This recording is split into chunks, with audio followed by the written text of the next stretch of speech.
তো মার গর্ভে থাকতে পর্যন্ত নাকি শিশুরা সব কিছু অবজার্ভ করে। এই জন্য যখন একজন সচেতন মা উনি যখন গর্ভ তখন থেকে যে আমাকে ভালো হতে হবে, কারণ আমার ভালো হওয়ার পেছনে আমার সন্তান যিনি আস্তে আস্তে ভবিষ্যৎ ওনার অনেক কিছু নির্ভর করে। এবার এই ছেলে মেয়েরা দেখলাম মনে ভালো, এটা মারা ভালো, এই জন্য আমার ধারণা আর কি যতটুকু। যাই হোক, এখন মল্লিকা দেবী তবু বলছে যে তবু আমাকে একটু বলো না, বলছে না না এটা তোমাকে বলেই তো হবে না, এটাই এই ব্যাপার। তো সর্বশেষ এবারে যখন বেশি অস্থির বলছে আচ্ছা রাজন যে তুমি তো আমার স্বামী, আমরা দুজন স্বামী স্ত্রী, আমরা যদি একজন আরেকজন শেয়ার না করি, আচ্ছা তাহলে শুনো আমি একটু স্বপ্নে দেখেছি এইভাবে বিকট একটা আওয়াজ হয়েছে, এখানে না হয় আমি মারা যাবো না হয় আমার রাজ্য শেষ। বলছে তো কী হবে? বলছে এই যে ব্রাহ্মণবাদ যারা আছে ওরা বলছে যে এই বলছে এই জন্যই তো এখানে মাঠে দেখলাম সবগুলি দুটো দুটো গরু ছাগল হাঁস মুরগি কবুতর, বলছে এগুলি দিয়ে কী হবে? বলে এগুলি জবাই এগুলি হত্যা করে তারপরে আমি এই স্বপ্নে মল্লিকা দেবী যে এখানে মল্লিকা দেবী বলছে যে এই যে প্রাণীকে হত্যা করে তুমি আরেকটা প্রাণী সুখী হবে, এটা মিথ্যা কথা, এটা খেয়ে বলছে এটা সত্যি নয়। বুঝলে কেন আমার যে মন্ত্রীবর্গ বলছে না না উনি বললেও ওনার সাপ্তাহিকের জন্য বলছে এটা আসলে সঠিক নয়, এটা দিয়ে নিস্তার করা যাবে। প্রাণীকে হত্যা করে আরেকটা প্রাণী সুখী হবে, এটা কীভাবে সম্ভব? তো বলছে যে ঠিক আছে তাহলে রানী কী করা যায়? তো বলছে বিশ্বাস করে বলছে আচ্ছা বলে দেখো না। বলছে ওই যে পাহাড়ে ওইখানে জগৎ যে বুদ্ধ আছে ওনার কাছে একটু গিয়ে আমরা পরামর্শ করতে পারি। তো বলছে আসলে এখন আসলে কি কিছু করতে পারবো? বলছে গিয়ে দেখি, হতে তো পারে না হলে নাই, এতগুলি এই প্রাণীকে হত্যা করে রক্ত দিয়ে সুখী হবে, এটা কীভাবে সম্ভব? বলছে এটা মনে হবে না, তো আর গর্ত করে ওইখানে স্বর্ণ চাঁদির উপাধি দিয়ে গর্তের মধ্যে এটা ওগুলি আসলে কতটা যুক্তিগতা এটা আমার বিশ্বাস হচ্ছে না। চলো আচ্ছা বুদ্ধের কাছে যাই, ওই তো ভালো লাগলে গ্রহণ করবে আর ভালো না লাগলে পরিত্যাগ করবে। ঠিক আছে। তো মহাকারুকে জানতেন, উনি কিন্তু শ্রদ্ধা করে কথা বলতেন যে রাজন রাজা উনি হচ্ছে। যাই হোক স্বপ্নের বিস্তারিত বললো রাজা প্রসেনজি। বলছে যে আসলে আপনি শিখি বুদ্ধের আমলে, আমাদের 28 বুদ্ধ না, 28 বুদ্ধের একটা বুদ্ধ কি শিখি বুদ্ধের আমলে আপনার কিছু জ্ঞাতি পরলোকতা হয়েছে। তাই যেমন এই যে আজকে প্রদীপ বাবুর ছেলে নেই, আমি জিজ্ঞেস উনিকে এই গাড়ি সুন্দর করে দিচ্ছে, বলছে প্রদীপ ও ওনাকে তো চিনি, ওনার ছেলে।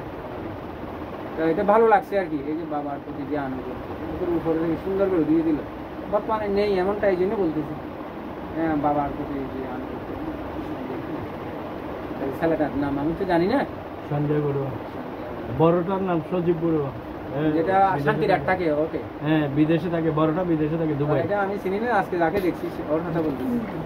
এটা ভালো তো এই জন্য ভালো লাগছে। তাই এখন বলছে আপনার ওই যে শিখি বুদ্ধের আমলে আপনার কিছু জ্ঞাতি এটা প্রয়াত হয়েছে, কিন্তু ওরা খুব অসহায় অবস্থায় আছে। পরতত্ত্ব বুঝি বান্তারা প্রায় সময় দেশনা বলে, আমি আর ওদিকে যাবো না। পরতত্ত্ব বুঝি প্রেত যারা হয় থাকে ওরা এই ধরনের পুণ্যের অপেক্ষা থাকে। একটু পরে আপনারা বলবেন ইরান্ন ইয়াকিনাঙ্গ কিছু দিতে আমার এই পুণ্য আমার এই জ্ঞাতে লাভ করে সুখী হোক, দ্বিতীয়টি তাঁতি দ্বিতীয়বার তৃতীয়বার সুখী হোক। তো বলছে যে ওনারা এখন পরতত্ত্ব বুঝি প্রেত হয়ে খুব কষ্টে দিনাতিপাত করছে। তো আপনি যেহেতু রাজা, আপনার শক্তি সামর্থ্য টাকা সব আছে, এখন ওনারা স্বপ্ন দেখার মূল কারণ হচ্ছে আপনি ওনাদের একটু রক্ষা করেন। কীভাবে রক্ষা করবো? বলছে আপনি এই যে দানময় কর্মগুলি করেন, এত ওনারা রক্ষা করেন। বলছে ঠিক আছে তাহলে বুদ্ধ ভগবান এসে উনি এই যে বুদ্ধ সমাজের আহ্বান করে যখন ইদান্য জ্ঞাতিনাঙ্গত আমার এই জ্ঞাতি এই পুণ্য লাভ করে সুখী হোক, তখন ওনারা সন্তুষ্ট হয়েছে। কিন্তু সমস্যা হলো ওনারা আবার সামনে দেখাইছে রাজাকে, কিন্তু রাজা ওই দিন অত বিতু হয় নাই, দেখছি তো ওরা মিনিস্ট্রি সব ভালো আছে কিন্তু পরনে কাপড় নেই। এই তখন থেকে সংবিধান একটা কাপড় দেন, আপনারা খেয়াল করেন। তখন কিন্তু সাদা কাপড় ছিল, সাদা কাপড় প্রচলিত না, এই জন্য শিকড় দেওয়া হয়। তো এখন উনি আগের মতো অত ভয় পায় নাই, কিন্তু যাই হোক ওনাদের আত্মীয় স্বজন যদি মানে উলঙ্গ অবস্থায় কেমন লাগে। পরের দিন যেহেতু একটু বিশ্বস্ত হয়েছে মল্লিকা দেবীর আহ্বানে, তখন উনি বলছে যে রানী, তুমি তো বলছিলে বুদ্ধের কাছে গিয়েদিন ভালো লাগছে, আমি আবারও স্বপ্নে দেখেছি, তবে আমার জ্ঞাতিবর্গকে আমি আজকে হাসি খুশিতে দেখেছি, কিন্তু সমস্যা এখানে একটা, তাদের পরনে কাপড় নেই।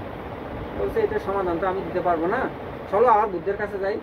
বলছে ঠিক আছে, তোমার কথা ওই দিন কিছুটা খাস হয়েছে, আমি অবশ্য আজকে তেমন ভয় পাই নাই, কিন্তু ভয় না পেলেও আমার আত্মীয় স্বজন এমন দেখছি তো আমার ভালো লাগে নাই।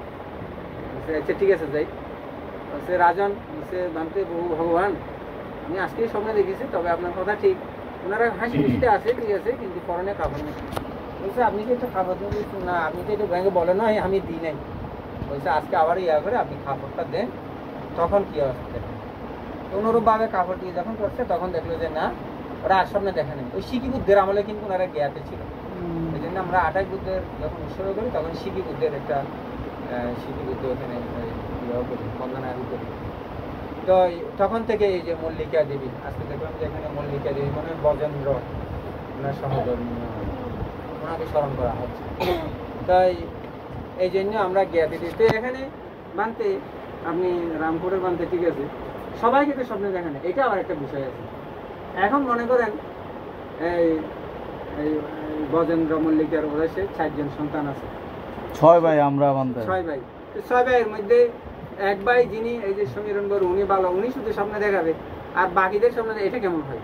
এটা আমাদের, একটা প্রশ্ন না? উনি আমাদের মেজো ভাই, উনি মেজর। মেজো আর সে জৌমানে আছে, তারপরে রাঙ্গা হচ্ছে ফ্রান্সে আছে, তারপর ধর্মলঙ্কার বানতে, আর আমি। আচ্ছা আচ্ছা, নাম শুনছি। মোট আমরা 6 ভাই। 6 ভাইয়ের মধ্যে সর্বজ্যেষ্ঠটা মারা গেলেন সমীরণ বড়ুয়া, আর ওনার ত্রৈমাসিক, আর আমার বাবা আগস্ট মাসের 22 তারিখ মৃত্যুবরণ করেছেন বাৎসরিক। আজকে 16 তারিখ। হ্যাঁ, আগস্টের 16 তারিখ, দুইটা মিলে একসাথে আচ্ছা আচ্ছা, একই সাথে করে গেছে। অষ্টপরিশের সহস্র একই সাথে বান্ধে মৃত্যুবরণ। 17 তারিখ। ও আজকে 16 তারিখ। আচ্ছা আচ্ছা। তো এখন আপনাদের একটু প্রশ্ন কৌতূহল, এটা আমার কাছে, আমার প্রশ্ন হলে আমি জিজ্ঞেস করি যে বানতে আমরা 6 ভাই আছি, শুধু একজনের স্বপ্ন দেখে আর তো দেখি না, এইসব জিনিস স্বপ্ন দেখায় উনিও বুঝতে পারে। মনে করেন আমি একজনের কাছে টাকাওয়ালা চাই না, 10,000 টাকা, আমি আগে চিন্তা করবো ওনার কাছে 10,000 টাকা আছে কিনা। যদি না থাকে 10 টাকা, আমি ওনার কাছে কিন্তু চাইবো না। এখন স্বপ্ন দেখার আগে ওনারাও কিন্তু ভাবে কাকে স্বপ্ন দেখালে সেই স্বপ্ন কতটা বাস্তবায়িত হবে। বাস্তবায়িত কি, ওনার কাছে টাকা পয়সা সব আছে, কিন্তু ধার্মিক পরায়ণ নয়, উনি তো স্বয়ং দেবে না। আবার উনি ধার্মিক পরায়ণ ঠিক আছে, কিন্তু ওনার ওই ধরনের সামর্থ্য নাও থাকতে পারে, তাহলে ওনারা স্বপ্ন দেখাবে। এখন রাজা প্রসেনজিতের শক্তি, সামর্থ্য, ধর্মীয় চেতনাবোধ, ধর্মের প্রতি আনুগত্য সব আছে, এই জন্য রাজা প্রসেনজিৎকে স্বপ্নে দেখাচ্ছে। অথচ রাজা প্রসেনজিতের আরো অন্যান্য ভাইরা থাকতে পারে, ওনাদের কিন্তু স্বপ্নে দেখাবে না। এটাই হচ্ছে বাস্তব।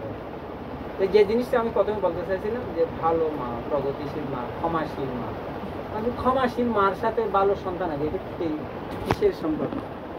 আসলে একজন ক্ষমাশীল মা, ক্ষমা তো মহত্বের লক্ষণ, সেটা আমরা সবাই জানি।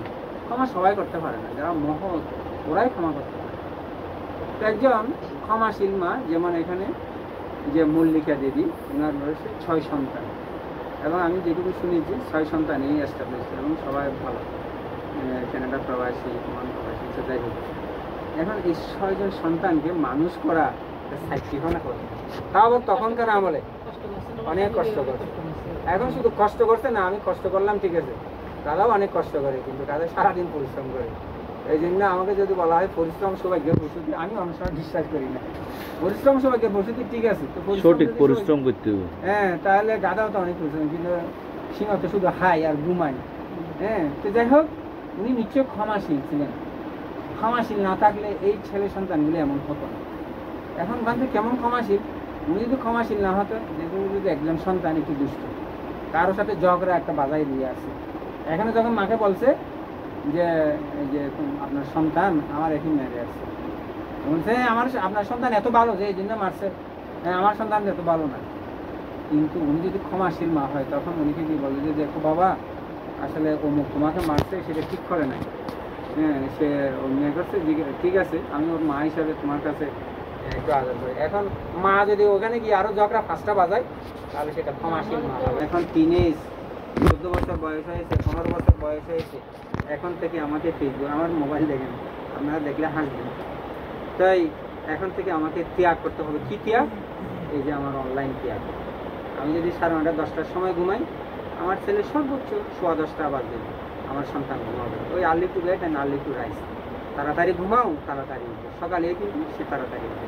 আপনারা দেখবেন পাশাপাশি মুসলিম যারা সন্তান, ওদের চেহারার মধ্যে একটা সুন্দর আসে। কেন? ওরা বহে উঠে তার বাবার সাথে নামাজ পড়ে।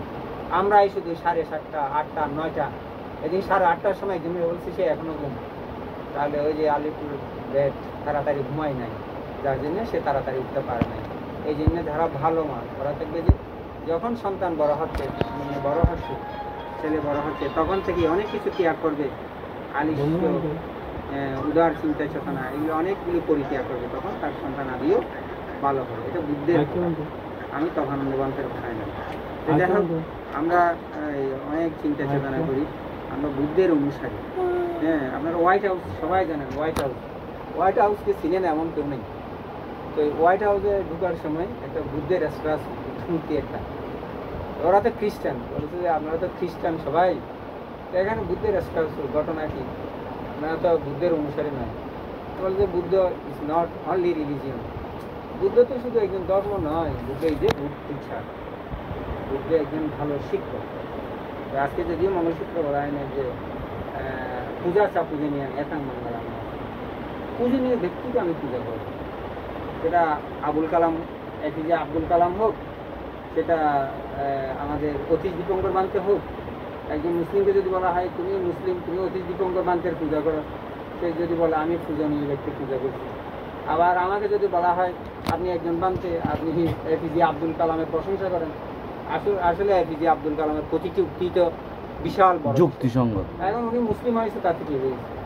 উনি মুসলিম হলে এপিজে আব্দুল কালামের প্রতিটি উক্তি তো হোসট খাওয়া মানে জ্ঞান প্রচুর, জ্ঞানকে থাকা নয়। হোসট খাওয়া মানে আমি পরীক্ষায় ফেল করলাম যে বোধহয় ফেসবুকে এসে কয়বার ফেল করেছে। তাহলে ওনার এপিজে আব্দুল কালামের উক্তি হলো হোসট খাওয়া মানে থেমে থাকা নয়। তুমিও দেখাই দাও, তুমিও কম নয়। এপিজে আব্দুল কালাম উনি তো মুসলিম। এখন আমি যদি ওনার প্রশংসা করি, কেউ যদি বলে যে বানতে আপনাকে আমরা সোয়াইন খাওয়াই, আপনি এপিজে আব্দুল কালামের প্রশংসা করেন না, আমি তা বিশ্বাস করি। কারণ বুদ্ধের কথা হলো পূজা চা পূজনীয় একাং মঙ্গলাম, পূজনীয় ব্যক্তির পূজা করতে হবে, তাই না? পূজনীয় ব্যক্তির পূজা করবো আমরা। আবার একজন মুসলিমকে যদি বলা হয় অতীশ দীপঙ্কর বানতে, তুমি একজন মুসলিম, তুমি ওনার পূজা করো। অতীশ দীপঙ্কর বানতে উনি জ্ঞানী মানুষ, আমি তাই ওনার পূজা করি।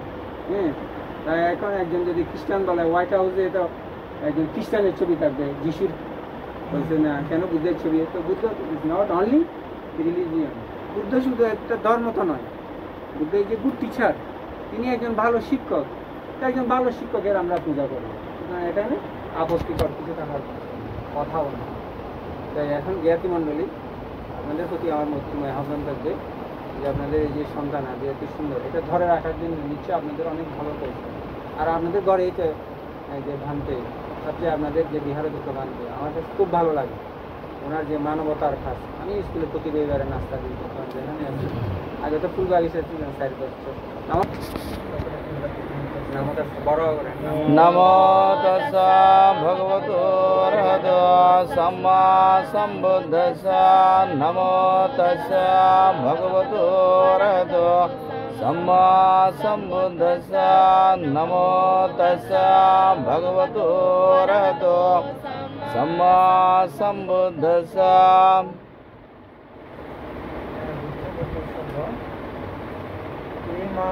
ইমাং বুদ্ধবিম্বাং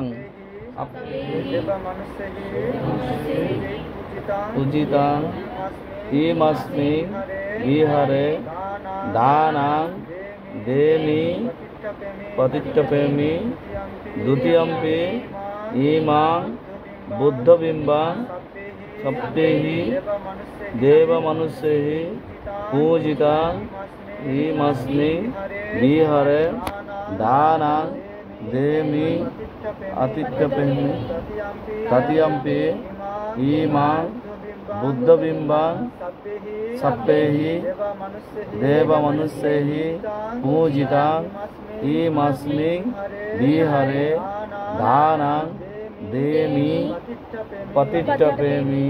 সাধু সাধু সাধু।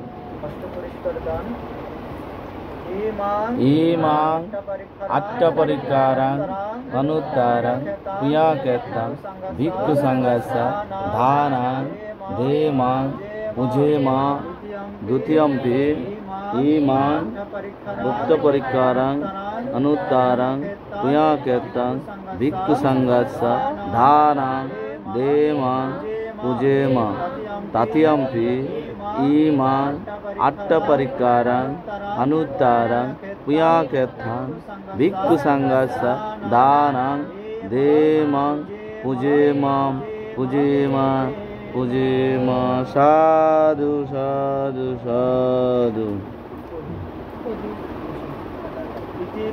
itipi niroda samavacitya uttaitya nisinnasa viya bhagavato arahato samma sambuddhassa imehi sahassa padi buddhang pujemi dutiyampi tatiyampi itipi niroda samapatitya uttaitya nisinnasa viya bhagavato arahato samma sambuddhassa imena sahasra padipena buddhang pujemi sadhu sadhu sadhu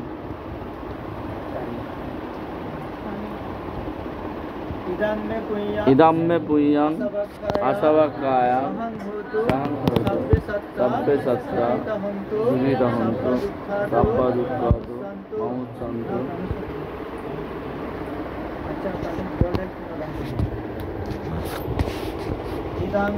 idanga yata hantu yataya idanga yatinang hoto sugita hantu yataya idanga yatinang hoto sugita hantu yataya unname udagang vatang atang innang bhavattati evameva to dinnang vedanang upagappati adhavare vahapurang paripuranti sagarang evameva to dinnang vedanang upagappati attavadasayam mehi sambadang puya sambadam sabbe deva sabbe satta sabbe bhuta anumadantu sabba sambatti siddhya agajatasa bhummatra devanaga mohiddhika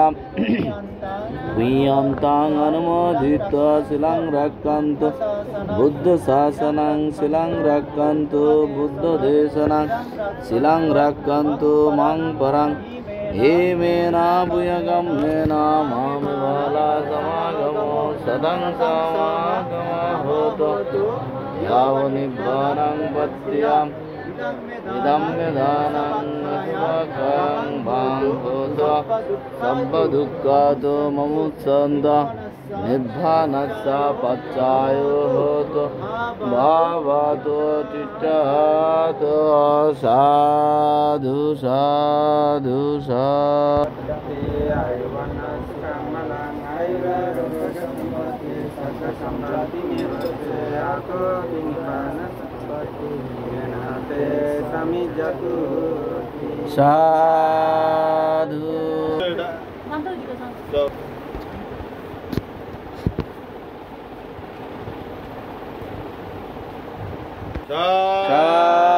sadhu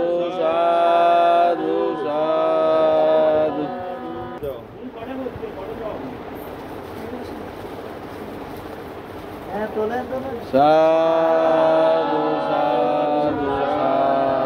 sadhu sadhu sadhu sadhu sadhu ban sadhu sadhu sadhu plate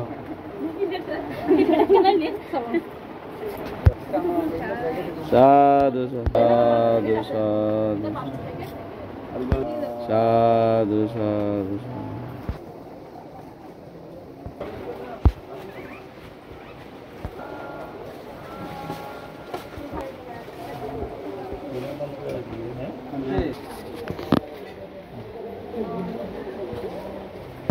ভালো লাগবো ভাই এরকম পরিবেশ এই সাধু সাধু আরো রাঙামাটিকে মানুষ